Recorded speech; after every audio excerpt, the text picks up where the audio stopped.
เจ้าของบ่าวอุบลก็จะคื เดี๋ อ ยวนี้ ว่า ยังเป็นของเจ้าของนะ จะได้แบบนั้นเป็นเจ้าของอยากได้คืออ้ายบอกคืออ้ายว่าคือน้องบอกน้ำอ้ายอยู่แล้วได้แชงมิเซลเขาโทรศัพท์ก็ดีใจแล้ว โอ้ ได้เขาจังหลายแล้ว ก็ ได้ชัดนี่ก็น้องก็ดีใจแล้วอ้ายเลย สำนักก็ดีใจแล้ว โดย อืม ถ้าเกิดน้องบ่เคยได้นะโมอันบ่เห็นแสงสว่างนะโมจักเทื่อ โดยยังได้เข้ากับโซลาร์เซลล์แล้วก็โทรศัพท์ก็ดีใจสุดๆแล้ว โดย ในชีวิตนี้เนาะ โดย อืมอันนี้คือคนบ่เคยได้เคยมีพี่น้องเอ้ยมีสามีก็พอใจแล้วสบายดีสวัสดีพ่อแม่พี่น้อง FC ที่ฮักแพงเบิดสุขุสุคนเบิดสุหมองสุบอนเด้อพี่น้องเด้อพบพ่อกับช่อง YouTube บ่าวลาวพาเพลินคือเก่าคือเดิมเพิ่มเติมกับมื้อนี้กับพาพี่พาน้องเฮากลับมาหาทางหนุ่มโสดเพิ่นอีกแล้วพี่น้องเอ้ยเนาะหนุ่มอุบลคนโกเนาะมื้อนี้ก็ดีได้กลับเข้ามาอีกครั้งหนึง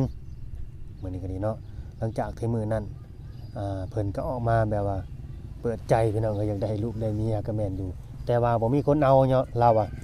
เนาะย้อนว่าเจ้าของนี่ถูกยากปากมองพี่น้องเอ้ยก็เลยบ่มีผู้แซ่ผู้สาวน้ำบ้านน้ำเมืองหมู่แล้วก็บ่กล้าจีบกล้าล้มไผแล้วอะได้แต่แอบมักแอบหักเขาซื่อๆแล้วอะเนาะมามื้อนี้เราก็มาทำหน้าที่เป็นสะพานบุญพี่น้องเอ้ยเนาะเป็นสะพานบุญนั่นแหละพอดีมีทางอ้ายใหญ่เพิ่นเนาะอ้ายใหญ่ใจดีคนลาวเฮานั่นแหละอยู่ต่างประเทศพี่น้องเอ้ยเนาะเพิ่นให้เฮาเป็นสะพานบุญให้เขาก็เลยซื้อไฟเนาะโซลาร์เซลล์มามอบให้หนุ่มโสดเพิ่นหนุ่มอุบลคนโกเนาะเอาอยู่บ่ไฟโซลาร์เซลล์ที่อยู่ต้นพร้าวเนาะมันจังหุ่งเนาะ ที่อยู่ต้นพร้าวหันมาใส่เฮือนนี่หลายคู่หลายคนก็ถามว่าเอ้าคนไทยหรือคนลาวว่าซั่นคนไทยหรือคนลาวเข้ามาหนุ่มอุบลแล้วยังสิถามอยู่ว่าคนไทยหรือคนลาวเนาะ เพิ่นชื่ออุบลบ่แม่นว่าคนจังหวัดอุบลราชธานีเนาะอันนี้คนลาวเฮาพี่น้องเอ้ยเนาะเพิ่นอยู่บ้านต้นผึ่งเนาะเมืองไกรสอนพรหมวิหารหรือว่านครไกรสอนพรหมวิหารนั่นแหละสวรรณเขตเฮานี่แหละเนาะแต่ว่าชื่ออุบลก็เลยเอิ้นแบบว่าให้สุดเสียงสุดนามเลยหนุ่มอุบลคนโกเนาะผู้บ่าวโสดบ่เคยมีครอบครัวถ้าเกิดว่าผู้สาวโสดหรือว่าสาวแม่ฮ้างนางหมายทั้งใดที่ว่าเขาเบิ่งมาส้มแล้วก็ติดตามเนาะอยากได้เพิ่นไปเป็นหน่อเป็นแนวเป็นลูกเป็นผัวก็ติดต่อมาพี่น้องเอ้ยเนาะเอาไปเลี้ยงไปเกลือเอาไปเบิ่งไปแย่งเอาเนาะเฮ็ดได้ซะเราก็อาภัพอยู่ผู้เดียวนะบ่มีให้มีหน้าบ่ได้เฮ็ดให้เฮ็ดหน้ามีแต่อาศัยแบบว่าหาสองหากินไปวันๆนั่นแหละเนาะถ้าเกิดมีการมีงานก็ไปสอยเวียกสอยงานเขาพอได้อยู่ได้กินเบิดสำนั้นชีวิตเราพี่น้องเอ้ยก็สิบ่มีครอบครัวนำเขาก็ดีเนาะต้นทุนชีวิตคนเฮามันต่างกันพี่น้องเนาะบ่อะไรอย่างห่างเดี๋ยวสิไปเอาไฟโซลาร์เซลล์มาให้เพิ่นก่อน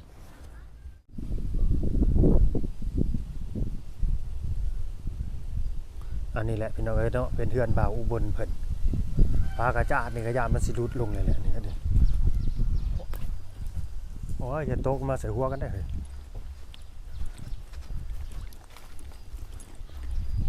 เมื่อก่อนนี่เป็นห้องน้ำบ่อยู่นี่บ่าวอุบล หากระตั้ง หากะขุดบ่ทันได้ก่อแม่นบ่ โดย เจ้าใช้แล้วบ่นี่ ยัง ว่านึกว่ายังกลางคืนแล้วเปิดฟ้าลดง่อยโลดนั่นนี่บ่เอาบ่แม่นน่ะ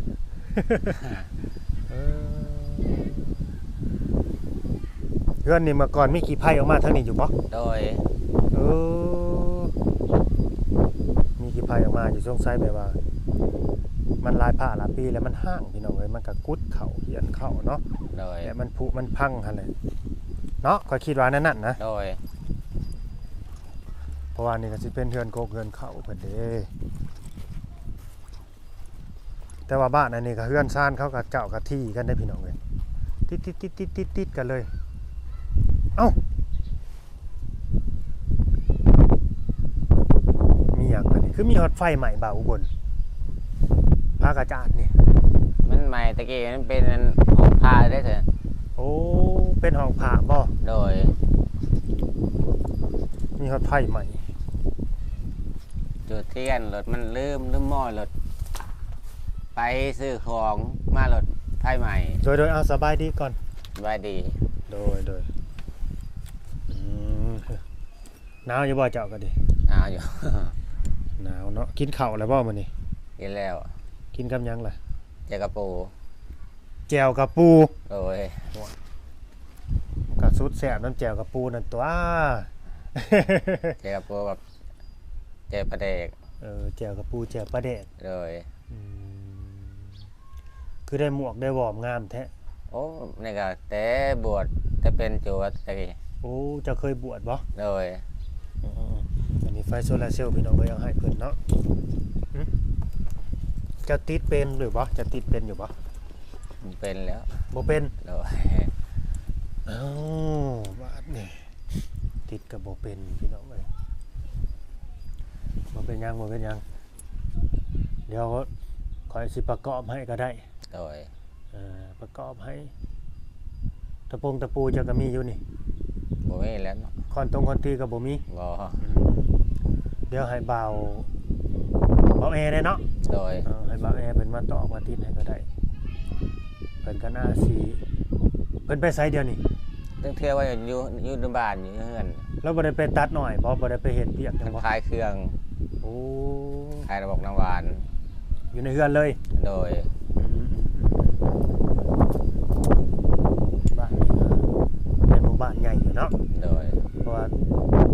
บ่แม่นติดกันเลยบ่ในต้นเพิ่งกับต้นแฮนนี่ มันมีนั่นต้นเพิงต้นเกณฑ์เรางาม โอ้บ้านขอนแก่นเนาะ โดย ต้นแฮนบ่มีเลยเนาะ บ่มี ขอยก็ว่าไปมั่วเลยบ้านต้นเพิ่งแล้วก็บ้านขอนแก่นพี่น้องเอ้ยขอนแก่นจังเรางามบ่ โดยพี่เรางามเอาเบิ่งพี่อ้าย โอ้แม่น เรางาม มันสิมีทางลาดออกไปทางกัน โดยบ้านมัน เส้น ทิศมันออกไปอันแถวอัน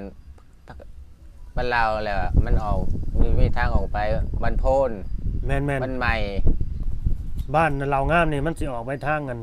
ที่มีทางลาดไปทางกันเลาะสายคลองกันได้เนาะ โดย ข้อยก็พอจำได้อยู่เคยลัดออกไปอยู่ตอนน่ะแต่ก็ลืมเลยพี่น้องเอ้ยเป็นได้มีเงินมีคำติดโตวอยู่บ่เดียวนี้ แต่นี่ผมมีตะกี้ว่าอย่างนี้นั่นเอื้อยมาบอกว่าตะกี้ว่าจะไปตัดอ้อยว่าพอได้ซื้อหัดซื้อนี่เลยว่าจะไปซิเดอร์วันนี้เพิ่นสิ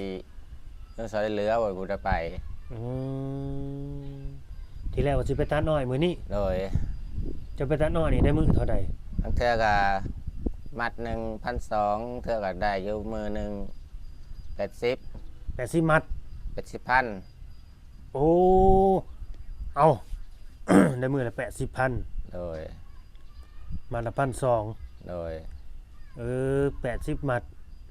ขนาด80,000ก็ได้ประมาณ70ปลายมัด โดย ตั้งแต่ไปตัดน้อยมานี่เจ้าเคยได้ฮอดมื้อละ100มัดบ่ บ่ฮอน บ่ฮอดเนาะ โดย อืม หลังเทื่อก็80 90 สูงสุดแล้ว โดยมันเดทที่ท่านอ้าย โอ้ข่อยนี่ยอมโลดกันมาตัดน้อยนี่จะบ่ได้ฮอด50มัดหรือบางทีแบบเฮาเคยชินนี่พี่น้องมันอาจจะคล่องแคล่วแล้วก็ไวได้หลาย แต่คือว่าแหละแบบว่ามันต่างคนต่างภาระหน้าที่นะพี่น้องเอ้ยแบบใครเคยชินในใดก็สิได้ถนัดไปจังซั่น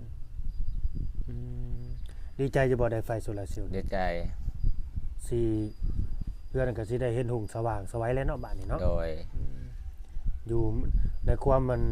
มืดมนหรือว่างมมืดอยู่มากก็หลายผ่าหลายปี โดย ตั้งแต่จะอยู่มานี่บ่ได้เคยมีไฟฟ้าเลยบ่นี่ ไม่ก็บ่มีบ่เคยมีนะ บ่ว่าเมื่อก่อนนะที่อยู่ที่ว่าเขาอยู่กันหลายๆคนนะ เมื่อก่อนนั่นคงเฮือนนี่คงเป็นของลุง แม่นช่วงลุงอยู่น่ะมีอยู่บ่ มี ไฟ อยู่แล้วเป็นขาย โอ้เขาแล้วเอาออกเนาะ โดยเป็นขายแล้วมันเขาซื้อมาซื้อเอาวันนี้มันมาซื้อเอา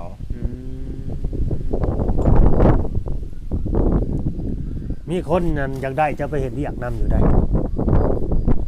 เพิ่นถักทามมาอยู่ได้ เฮ็ดเวียกหยัง จะสิไปอยู่บ่ ว่าภาคมัน วิทย์สงปิดปีใหม่ก่อน บ่ โดย เป็นหยังคืออยากรอให้วิทย์ปีใหม่ ว่าจะเล่นน้ำโม เออ อยากเล่นปีใหม่นะโม โดย อืม ไปเล่นอยู่ใช้ปีใหม่ เทวเทือกับเทวน้ำบานนี่เทวกับคนละตะคาม ไปฮอดแก่งผู้บ่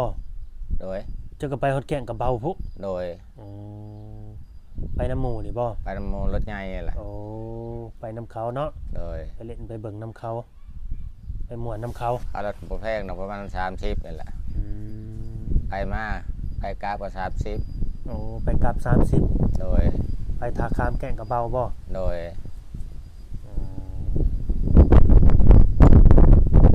เมื่อยอยู่บ่กับการใช้ชีวิตแต่ละมื้อแต่ละวันเมื่อยอยู่บ่กับการใช้ชีวิตแต่ละมื้อแต่ละวันน่ะเมื่อยอยู่ เมื่อยอยู่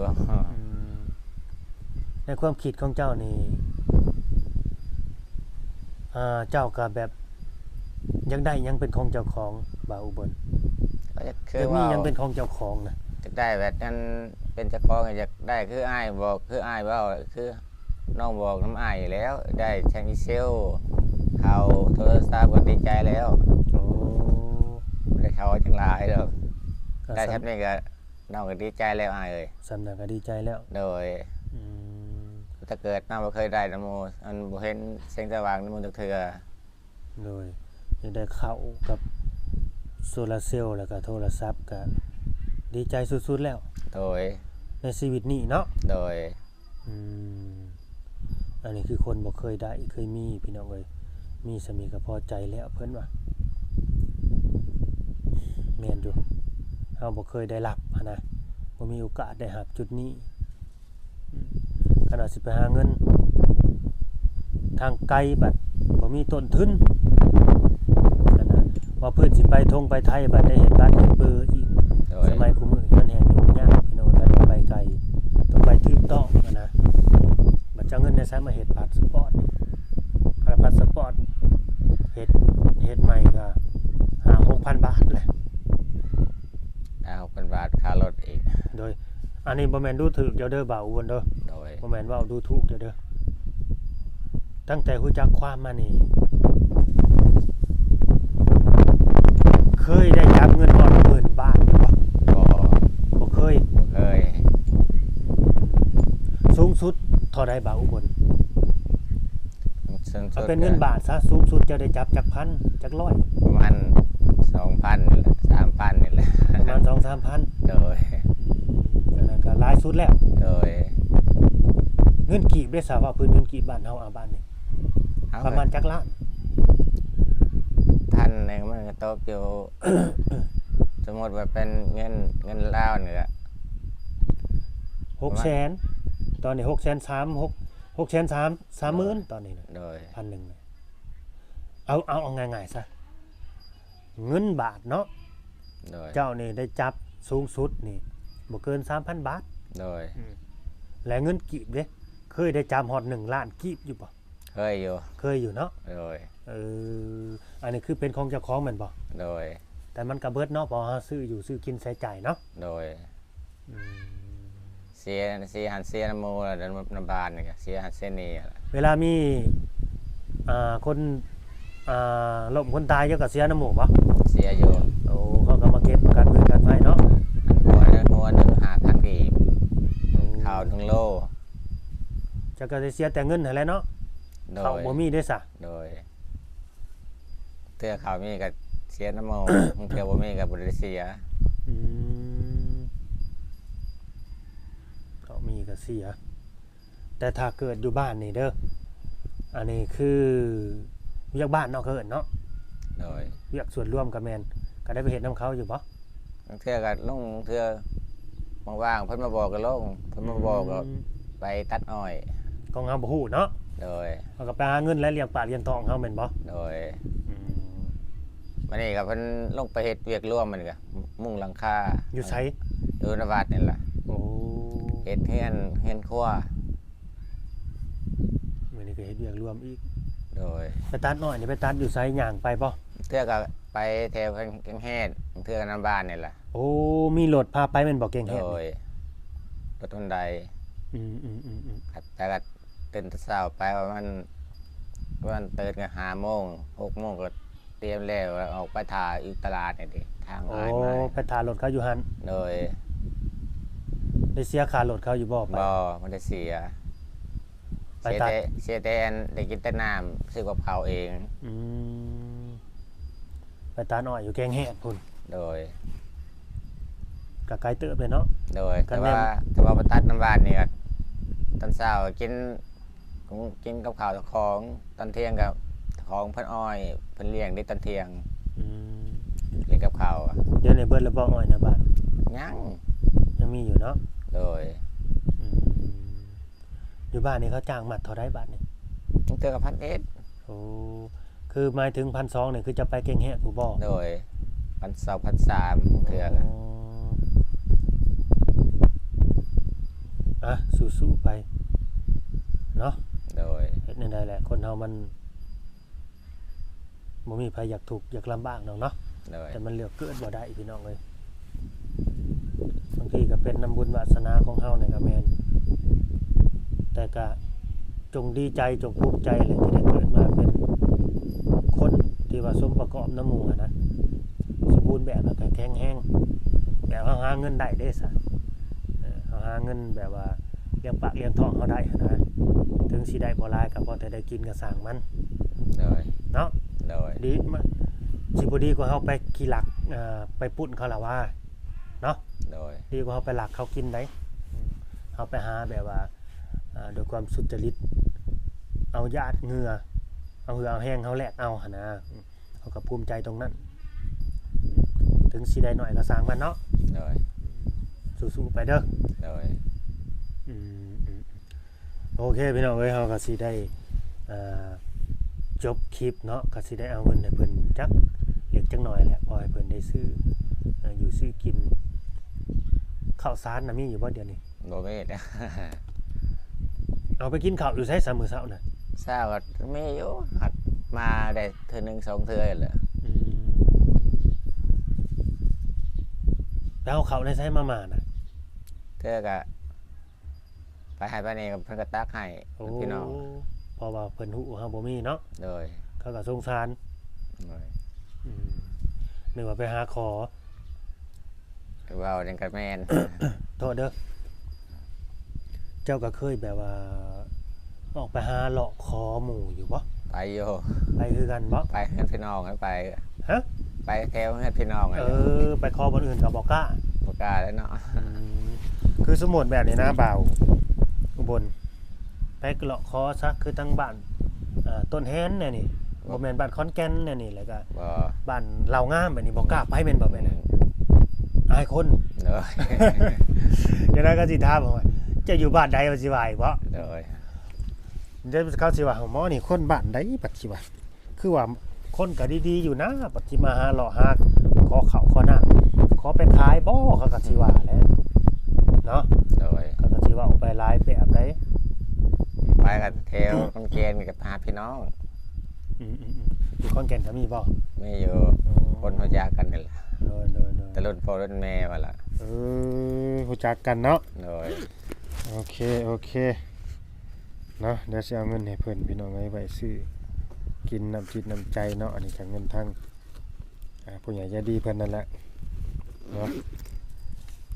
กับซื้อโซลาร์เซลล์นี่ก็โอ้เจ้าว่าเท่าไรฮะโซลาร์เซลล์ครับ โอ้โหเลยเนาะ บ่ฮู้ติ โดย